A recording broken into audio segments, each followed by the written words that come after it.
Welcome back to the gear room. Here, let me raise my light. Yeah. This is part 3 of a so far 3-part video, possibly going to be more than 3 parts. The first part was 24 minutes, the second part was 34 minutes, so I thought, good God, they're just too long. So the third part that we're doing now, I'm going to show you the current pedal board I'm using, but I thought I'd just show you my guitars real quick. So let's put some lights on there. So, I'm a Strat player. I've always been a Strat player. I've got the same 1973 Strat that I've been playing since 1974. I've been playing it my whole life. It's got a really skinny neck, but it's a hardtail. And I've always, and I couldn't believe, being a Hendrix fan and just so inspired and influenced by Hendrix, that my whole life I never had a Strat with a whammy bar. I don't know. So one time I took my 73 Strat to a luthier in Massachusetts, near Great Barrington, really well-known luthier, and I said, dude, I want you to put a tremolo, a whammy bar. And I think at that time I even wanted a Floyd Rose. And he's like, no, I refuse to do it. I will not put a whammy bar in your vintage 73 Strat that you've had your whole life. I refuse to do it. And I was like, it's my guitar, man. And he's like, no, you're going to regret it if I do it. And he's like, but I'll sell you this Floyd Rose. I mean, this Kramer, this black Kramer with a Floyd Rose. I'll just basically give it to you if you don't make me do anything to your guitar. So I bought it, and anyway, I ended up selling it, giving it to somebody. So then, years and years later, I took my 73 Strat, which is not here right now, by the way, to my guitar tech in Salt Lake. And I said, dude, would you put a tremolo on this? And he's like, no, I won't. And I said, yeah, it's my guitar. He's like, no, I can't do it. It's wrong.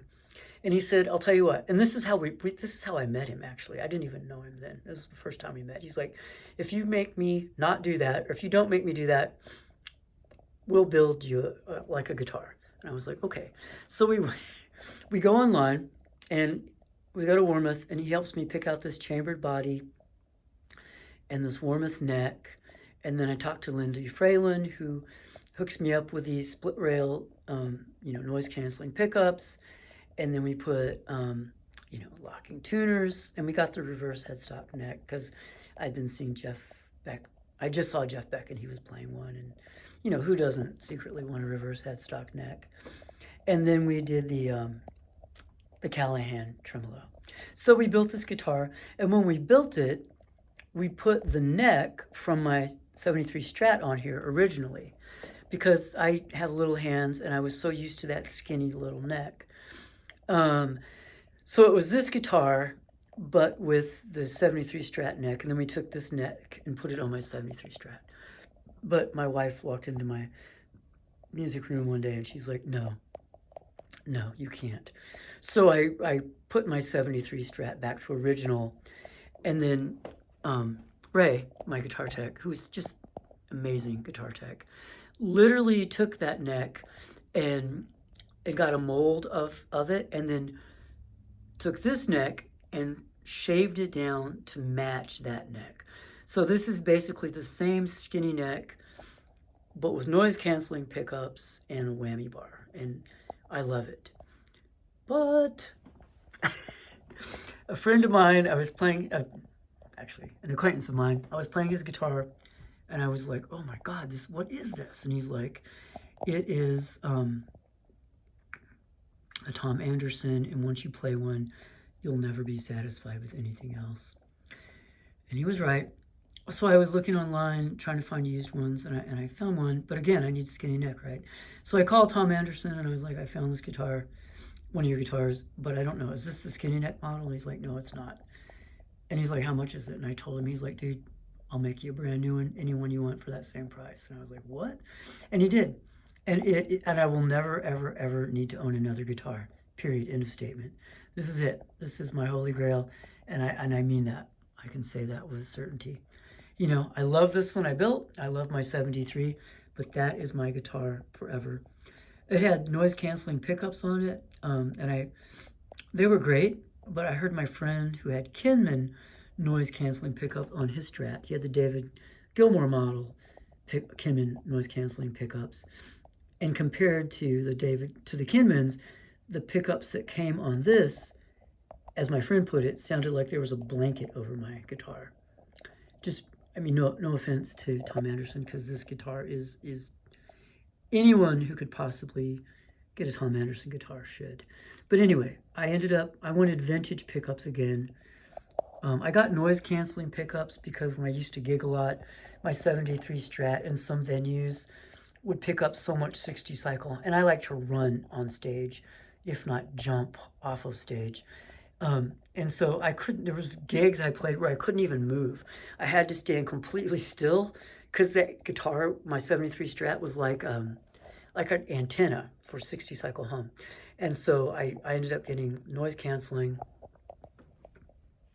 So I just naturally ordered this with noise canceling.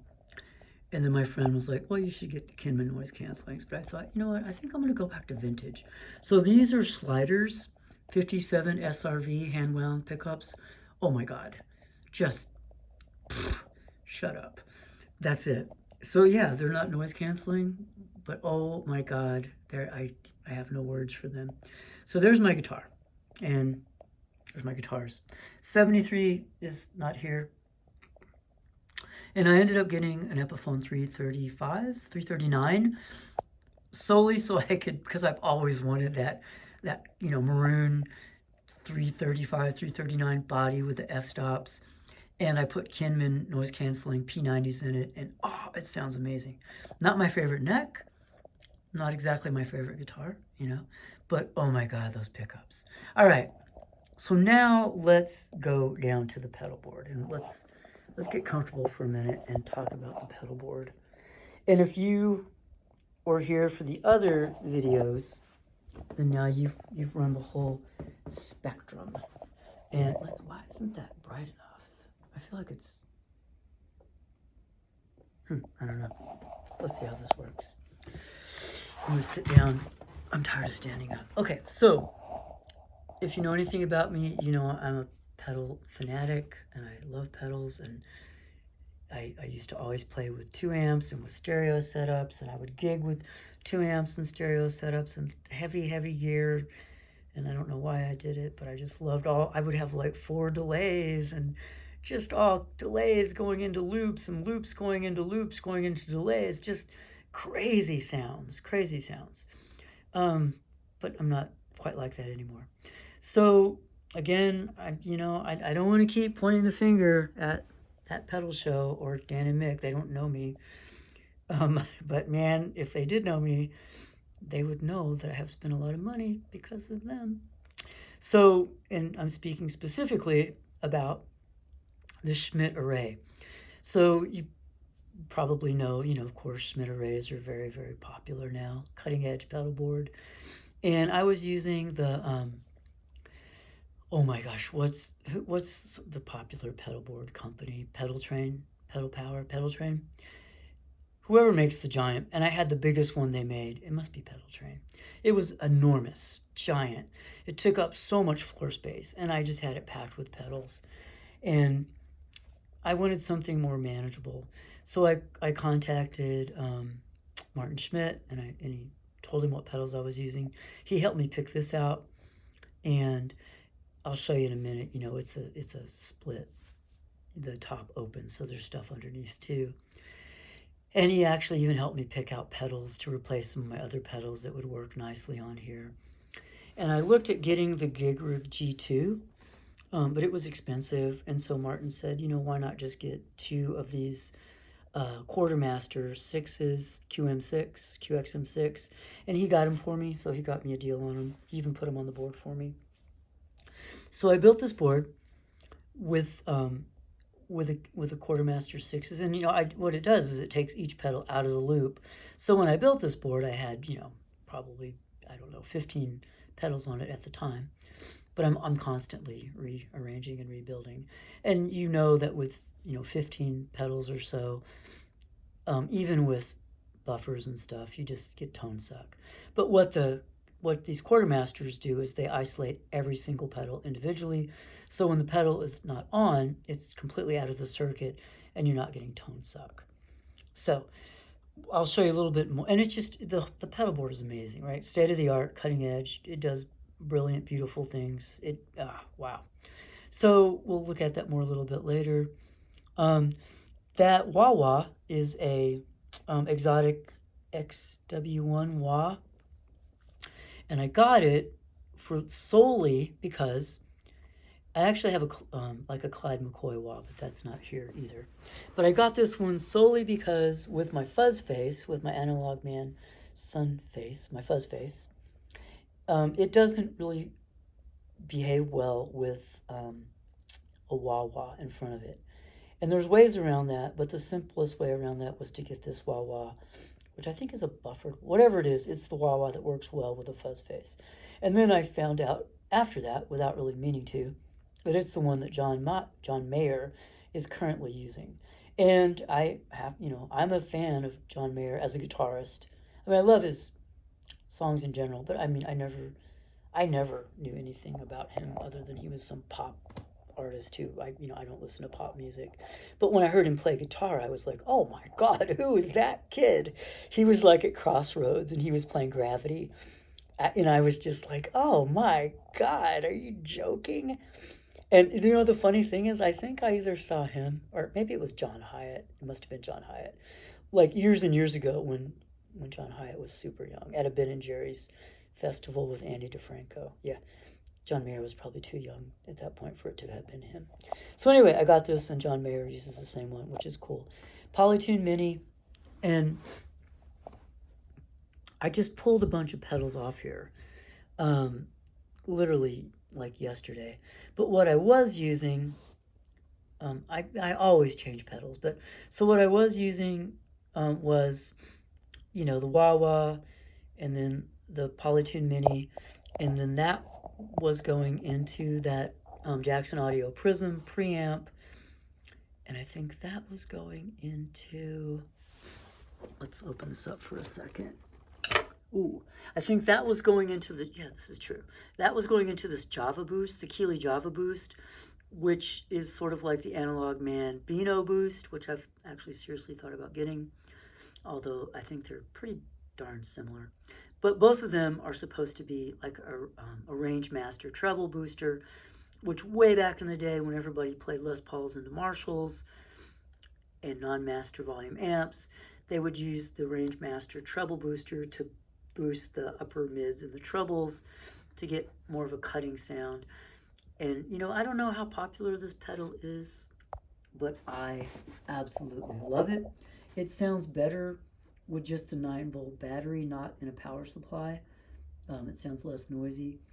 But to my ear, personally, it is just amazing. And I love it. So what I was doing was that Jackson Audio preamp into this treble booster, and that into the Klon KTR, which I got a long time ago from Bill Finnegan. And you know about the Klon KTR, so I don't really even need to say anything about that. So those three pedals were going into the chorus ensemble, but just a couple days, or I don't know, a week ago, I pulled that off and put the mini vent back on, which is a Leslie. And then that was going into the Belle Epoque Deluxe. I'm not sure why the Belle Epoque Deluxe isn't sitting there. Oh, it is. Sorry. And that goes into the Belle Epoque Deluxe, which is an EP3, and it's got the famous, it's Catlin bred. It's got the famous EP3 preamp. And anyway, that goes into the front end of my amp. I've been playing out of the High Plate Skyline. I just started playing out of the South Saturn Delta a couple days ago. And then in the effects loop is the Strymon Flint, which is like vintage reverb and tremolo. And I just found out yesterday that John Mayer uses one of those too. Not that I was trying to copy John Mayer, but I was like, oh, wow. So that's what I have been playing. And I will just add that I actually finally ordered the G3. I just decided, I was going to get the G3 for a whole lot of reasons. One of them being that you can program. So no matter what order the pedals are actually wired in the chain, you can program them with the G3 to be in any order you want. So because I am so frequently changing pedals and the order of pedals, and I'm so sick of like unplugging and replugging, with the G3, you can just program the pedals in any order. Like you can have pedal A in front of or before pedal B, blah, blah, blah, at the touch of a foot without rewiring. So I finally did it. I was like, you know what, man? Just get what you want and be happy. So that's coming very shortly. And they gave me a free power supply, a custom power supply. So, but let's quickly, one last thing. By the way, the Trio Plus, so because I'm not playing in a band anymore, and I don't know if I ever will be again, to be honest. I hope that's not true, but who knows? So I've been creating my own backing tracks, and I play the guitar part out of the Mesa Boogie over there, and I play the drum and bass, the rhythm section, out of that Bose L1, and it just sounds glorious. So I can basically create all my own rhythm tracks or my own backing tracks, and it just sounds amazing, and then play lead on top of that. But so yesterday, I don't know, I don't even know how it happened. Oh, 5 Watt World had a deep dive with a special guest from Canada into John Mayer's pedalboards over the years, right? All the different pedalboards he used over the years. And I have always loved John Mayer's tone. It's kind of, I even remember talking to Brandon back in the day saying, could you build me an amp that sounds like John Mayer's amps? He uses a 2-rock or Dumbles, and Brandon was like, well, dude, that's his hands. That's not really the amp. So, but anyway, although I still sort of think about getting a 2-rock, I won't, just to be honest with you. But so anyway, I watched that awesome hour-long video, and all of his pedal boards, and then I watched Where the Light Is, like this 2.5-hour concert where he plays with the John Mayer Trio, and then he plays with he does an acoustic set to start with, then the John Mayer Trio, then he finishes with a bigger band. The guy is an amazing guitar player. And one thing I've noticed about my tones lately, is they're really kind of high end and trebly sounding. Maybe I'm getting older and I'm losing my hearing. But I realized his sound was much thicker. And it's not a super dirty lead sound. It's more of a, I don't know, it's just amazing, rich sound. And so I did some research. So basically, I think probably most people know that he was famous for using a blues breaker pedal and a tube screamer, and now he uses a clon. He also uses an octave, like an Octron. I think he's used different ones. Apparently, he used a Mesa Flux Drive at one point, and a Keeley modded blues breaker at one point. He's also using a Phase 90, and he used a T-Rex replica delay at one point. And if you recall earlier in the previous video I made of all my pedals, I talked about seeing Stephen Malkmus play at the Rio Theater in Santa Cruz, and he only had 3 pedals. I'd never heard of any of them or seen them. One was a ZVEX Fuzz Factory, one was a Greenline Overdrive, and one was a T-Rex replica. And I never forgot those pedals or his insanely good sound. Malkmus's amazing, ridiculously good sound. And out of an orange amp and a Marshall 2x12 cab and a Jazzmaster. So I went, me being me, I went on Reverb last night and found a T-Rex replica for sale, really cheap. I don't know why the guy was selling it so cheap, and I bought it on the spot before it was gone. And then I talked to the guys at Snouse. I always thought Snouse was in UK or Europe, but they're in Denver.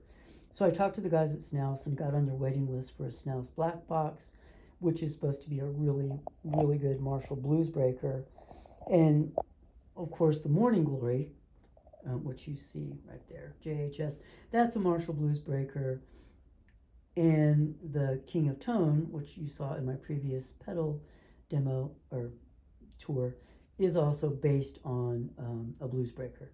So my thought now is I'm gonna rewire this today, and I'm gonna go, the exotic X1 wah, which John Mayer happens to use, that was a coincidence, into the Polytune, he uses, I think, a Katana clean boost. I think that's his first drive pedal. So I'll either use the Jackson Audio Prism as my preamp boost, or I will possibly use my my Timmy as a clean boost, or maybe I will use the, I don't know, the Blues Driver. I'm not sure. I'll use something as a booster, a clean boost. Then from there, I'm gonna, since I don't actually have the Blues Breaker, the real one, I'll probably go into the Morning Glory, or I might go into the Blues Driver, and then from there I'll go into the TS-808, and this one was modded by Analog Man, so it's got the not the Beano boost in it, but his other boost. And from there I'll go into the Klon, and I'll change the settings on my pedals too. Like I'm gonna set these, I think, more like that, and I think I'll set, so I think I'll set those all kind of like that, and I'm going to set the Klon same thing, like more as a drive. So the signal chain, you know, will be wah wah tuner, and then from there into a clean boost, and whether that's going to be the Jackson Audio Prism or the Timmy, or I'm going to use something else as a clean boost, I don't know. Then from there it'll go into maybe the Blues Driver, or the Morning Glory, which is a Blues Breaker, maybe one of those two. And then from there it'll go into the TS-808, and then definitely it will go into the Klon, and that'll be the last in the drive section. He also, John Mayer apparently also used this Mesa Flux drive. And again, my friend Fernando, who has convinced me to get a lot of pedals, but not as many as Daniel Steinhardt. And I got a great deal on this one. Never really bonded with it, not sure why, actually. But John Mayer used it. So, you know, maybe go ahead, I'll try it. So the idea is wah-wah, clean boost, and then Blues Breaker, or Blues Driver, or Tube Screamer into a Klon. And then last in that chain, I might go back to the Bell Epoch Deluxe, or when I get the T-Rex replica, I might go into the T-Rex replica, or that might go into my effects loop. And John Mayer, and I'm not trying to copy John Mayer's sound, I don't know why I'm doing all this, but he also uses like a Phase 100, and there's an old Phase 90. And then I might continue to use my vent. I may or may not throw on my chorus ensemble, or my electric mistress, or my Univibe, and I will stick with my Strymon Flint in the effects loop, and that'll probably most likely go, I'm guessing, into my South Saturn Delta, set on the clean channel. The South Saturn Delta has kind of an aggressive overdrive tone, and I think I might just leave it on the clean channel, which is really kind of scooped and amazing and glorious, and use the pedals for my overdrive, which is, you know what John Mayer and other guys do. They use kind of clean 2-rocks or dumbles, and they use pedals for their overdrive. So I might give that a shot, or I might, you know, go back to my high plate Skyline, which is just insane, very smooth, Robin Ford, you know, their fusion-y kind of overdrive, and mid boosted cleans. This has more of a mid scoop clean. The overdrive is a bit aggressive. Anyway, that's where we are. Thank you so much for coming and stopping by the Gear Room. Have a fantastic day.